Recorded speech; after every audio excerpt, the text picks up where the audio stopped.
வாங்க இன்றைக்கி கலீஸ் கிச்சனில் ஒரு சூப்பரான கிரேவி தான் பார்க்க போகிறோம். Cauliflower gravy. இது இட்லி, தோசை, சப்பாத்தி, நான் எல்லாமுக்குமே சூப்பராக இருக்கும். அதுக்கு வந்து ஒரு மசாலா ரெடி பண்ணிக்கலாம்.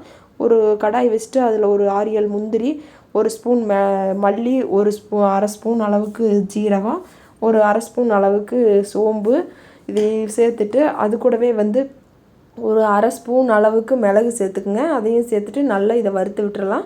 நல்லா வாசனை வர அளவுக்கு நல்லா லோ ஃப்ளேமில் வச்சுட்டு வறுத்துக்குங்க. ஒரு பட்டை, ஒரு துண்டு, 2 கிராம்பு, 2 ஏலக்காய் இதையெல்லாம் சேர்த்துட்டு வாசனை வர அளவுக்கு நல்லா மணம் வர அளவுக்கு வறுத்துக்குங்க.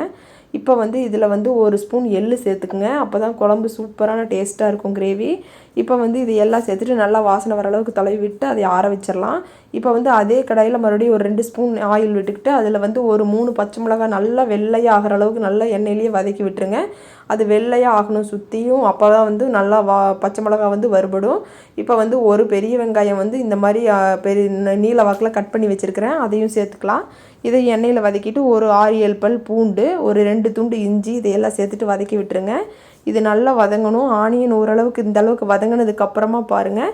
இப்போ வந்து இதில் 2 தக்காளி நார்மல் சைஸ் இந்த மாதிரி பெருசாகவே கட் பண்ணிக்கலாம். அரைக்கிறது தான் நம்ம வதக்கி. இதையும் சேர்த்துட்டு நல்லா இதை எண்ணெயிலேயே வதக்கி விட்டுருங்க.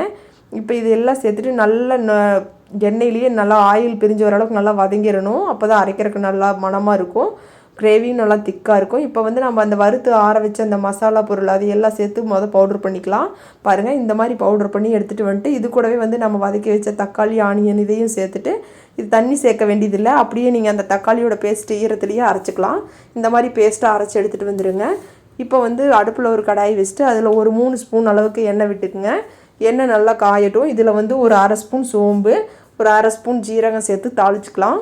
இப்போ வந்து இதை தாளித்ததுக்கப்புறமா அந்த மசாலா அரைச்சி வச்சுருக்கிறோம் இல்லையா, அதை வந்து இது கூட சேர்த்துக்குங்க. அதை சேர்த்துட்டு இந்த கிரேவிக்கு தேவையான அளவு அந்த ஜாரை அலசி ஊற்றினீங்கன்னா அந்த தண்ணி சரியாக இருக்கும். உங்களுக்கு கிரேவி எவ்வளோ திக்காக வேணுமோ அந்த அளவுக்கு தண்ணி சேர்த்துக்குங்க. நான் வந்து இப்போ 1.5 கப் அளவுக்கு தண்ணி சேர்த்துக்கிறேன். இது வந்து நான் 300 கிராம் காலிஃப்ளவர் எடுத்துருக்கிறேன். அதுக்கு வந்து இவ்வளோ கிரேவி தண்ணி எவ்வளோ திக்னஸ் வேணுமோ அந்த அளவுக்கு தகுந்த மாதிரி நீங்கள் சேர்த்துக்கலாம். இப்போ வந்து இதில் ஒரு 1/4 ஸ்பூன் மஞ்சள் தூள், ஒரு அரை ஸ்பூன் அளவுக்கு உப்பு சேர்த்துக்குங்க. அது கூடவே வந்து நம்ம ஒரு 3/4 ஸ்பூன் அளவுக்கு மிளகாத்தூள் ஆட் பண்ணிக்கலாம். இது வந்து நல்லா பச்சை வாசனை போகிற அளவுக்கு நல்லா கொதி விட்டுக்குங்க.